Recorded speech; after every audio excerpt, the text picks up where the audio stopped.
Dobrodošli u Motiv Team učionicu u prirodi. Danas ćemo praviti šarenu salatu koja će vas sigurno razveseliti. Prvo ćemo da narendamo šargarepu. To bi trebalo biti dovoljno. Upotrebit ćemo rukolu. Malo manje. A običnu zelenu salatu.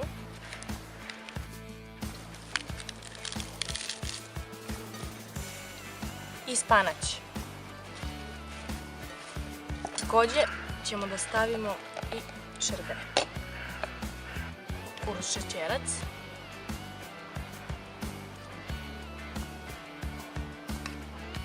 Treba će nam dresing, kašika maslinovog ulja, pola limuna, kašičicu susama odmah i so.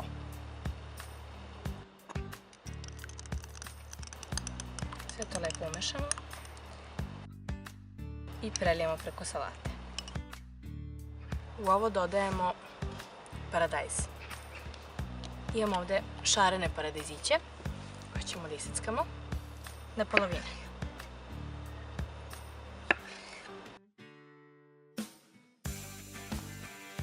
Sada ćemo da oljuštimo jaja i iseckat ćemo ga na četvrtine.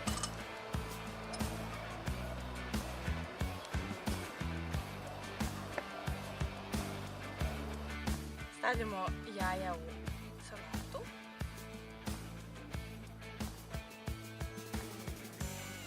Stavljamo bundenino seme i za kraj iseckane tortilje na osmine.